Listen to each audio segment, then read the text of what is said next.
Agora eu quero retomar com a senhora um pedacinho da sua fala quando você fala sobre as tragédias que a sua mãe viveu, as histórias da sua mãe.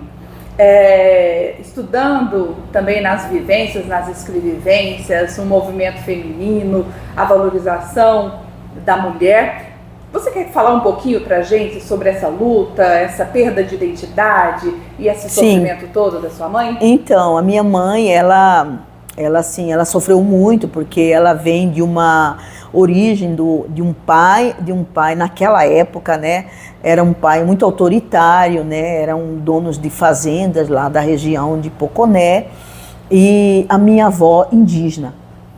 Então, a minha mãe vem de uma origem de mestiçagem, de indígena com não indígena, né? E por ela ser uma indígena e ter assim, ela teve 5 filhas, todas mulheres. Naquele tempo, a família era considerada quando tinha filhos homens. A mulher, ela era tratada devidamente, assim, com uma certa mais atenção quando ela tinha filhos homens. Porque existia muito naquele momento, assim, né, o entendimento de que os filhos homens que herdam toda a herança da família, né? Pode-se dizer assim.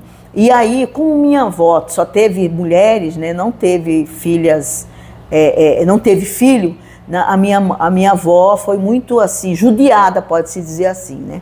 E foi substituída por uma outra mulher, onde essa mulher já deu os filhos homens da qual o meu avô queria. Com essa situação, a minha avó, ela ficou muito perturbada na época, né? Ela diziam as meninas que ela ficava andando, perambulando, eles usaram esse termo, perambulando de lugar para lugar, naquele momento, ali na região do Pantanal, de lugar para lugar. Por quê?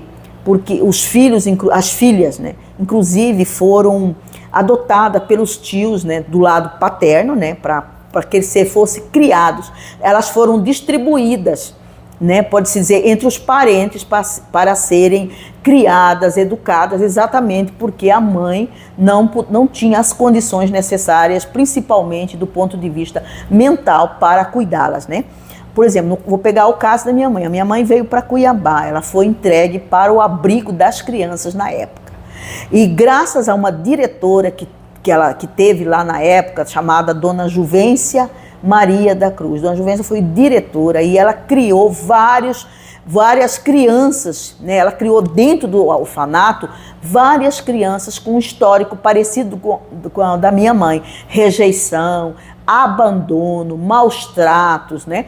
Essas crianças chegavam com vários problemas, assim, pode-se dizer, do ponto de vista emocional, né? E então foi um caso da minha mãe. A minha mãe, quando veio para o abrigo das crianças, ela tinha 12 anos de idade. E a minha mãe, ela não gostava muito de tocar nesse assunto. Eu tive pouca informação. Eu fui só ter informações mais detalhadas da situação quando eu fui procurar informações com as parentes dela, né? As tias dela, já muito velhinhas, que resolveram contar um pouquinho da história. Mas ela não gostava muito de tocar, porque era algo assim muito dolorido para ela falar dessa situação, porque ela lembrava da mãe que ficou com esse problema. Tanto é que nós nem sabemos onde que foi enterrada a minha avó, nada. Só temos essas informações bastante limitadas, né?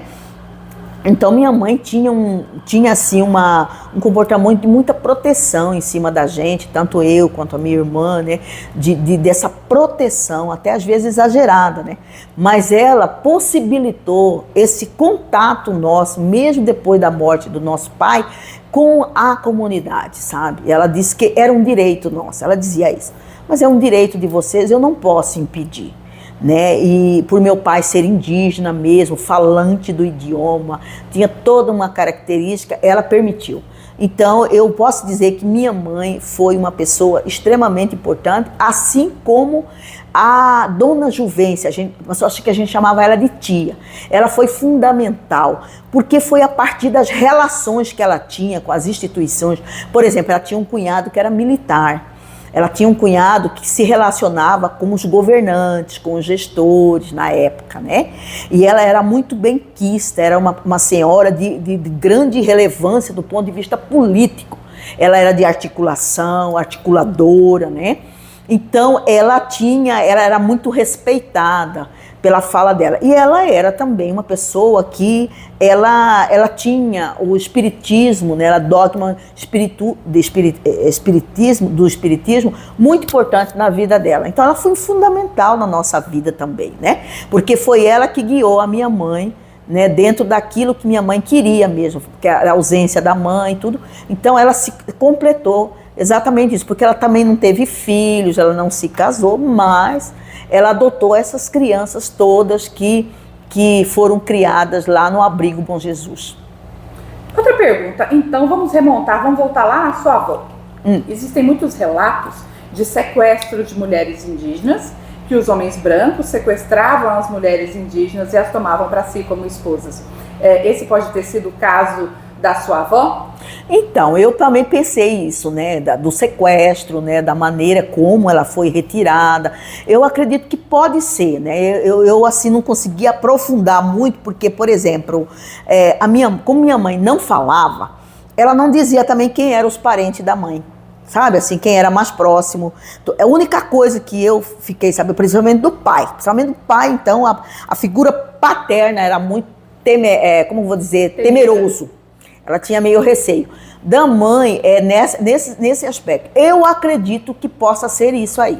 Naquele momento também, vamos dizer que nós estávamos vivendo numa década onde as crianças indígenas, quando elas, e mulheres,